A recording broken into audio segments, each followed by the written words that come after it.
তারাতলা বিপর্যয় নিয়ে বিধানসভায় নথি তুলে ধরে ফিরহাদ হাকিমকে আক্রমণ করেছেন মুখ্যমন্ত্রী শুভেন্দু অধিকারী। সেখানেই তার মুখে শোনা যায় কালী নামে এক ব্যক্তির কথা।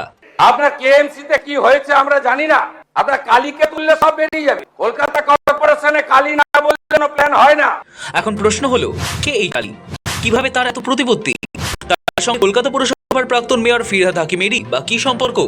সূত্র বলছে, প্রাক্তন মেয়র ববি হাকিমের officer on special duty Kalicharan বন্দ্যোপাধ্যায়ের কথাই বলতে চেয়েছেন শুভেন্দু অধিকারী।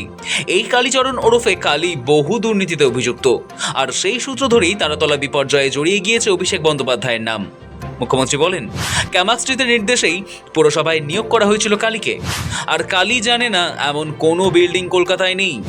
সব বিল্ডিং এর অনুমোদন হতো ওর কথায়। বিধানসভায় দাঁড়িয়ে মুখ্যমন্ত্রী বলেন, কালীকে ধরলেই সব সামনে চলে আসবে। আপনার কেএমসিতে কি হয়েছে আমরা জানি না, আপনার কালীকে তুললে সব বেরিয়ে যাবে। কলকাতা কর্পোরেশনে কালী না বললে কোনো প্ল্যান হয় না। আর কালী অ্যাপয়েন্টেড বাই ক্যামাক্সট্রিট, সবাই জানে। আর এই কালী বাইপাসের পাশে আপনাদের তৃণমূল ভবন বানাচ্ছে 200 কোটি টাকা দিয়ে, আর এখান থেকে টাকাটা তুলে ঘরে পাঠায়। আমরা সব জানি, সব বের করেছি আমরা। এফআইআর হয়েছে, আরো ব্যবস্থা নিচ্ছি। বিগত তৃণমূল সরকারের আমলে কলকাতা পুরসভায় নিয়োগ, কোটি কোটি টাকার টেন্ডার পাইয়ে দেওয়া কিংবা বেআইনি বহুতলের প্ল্যান পাস করানোর নেপথ্যে এই কালীর নামই বারে বারে জড়াতো। অতীতে শুভেন্দু অধিকারী যখন বিরোধী দলনেতা ছিলেন, তখনও তিনি পুরসভার এই কালী সিন্ডিকেট নিয়ে সোচ্চার হয়েছিলেন।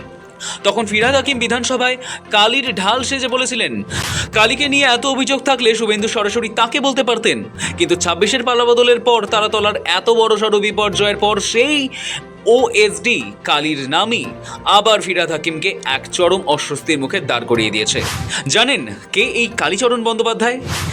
WBCS এ দ্বিতীয়, পুলিশ সার্ভিসেও প্রথম। জানা গিয়েছে 2003 সালে ওয়েস্ট বেঙ্গল সিভিল সার্ভিস পরীক্ষায় পশ্চিমবঙ্গ থেকে দ্বিতীয় হন কালীচরণ বন্দ্যোপাধ্যায়। যোগ দেন ভূমি রাজস্ব দপ্তরে। এরপর 2006 সালে ওয়েস্ট বেঙ্গল পুলিশ সার্ভিস পরীক্ষায় বসেন। তাতে প্রথম হয়ে 2008 সালে রাজ্য পুলিশে যোগ দেন, কিন্তু প্রশিক্ষণের সময় তা ছেড়ে দেন বিশেষ কারণে। ওই বছরই ফের ভূমি রাজস্ব দপ্তরে ফিরে যান তিনি। সূত্র বলছে, 2010 সাল থেকে পুরসভায় কাজ শুরু করেন কালীচরণ। সেই সময় মেয়র পরিষদ ছিলেন ফিরহাদ।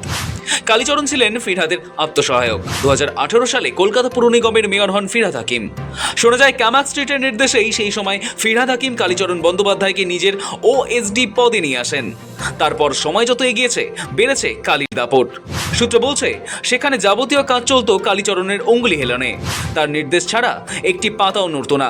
কেউ স্বাধীনভাবে কাজ করতে পারতেন না। তবে কালীচরণ এতটাই প্রভাবশালী ছিলেন যে তার বিরুদ্ধে মুখ খোলার সাহস ছিল না কারোর।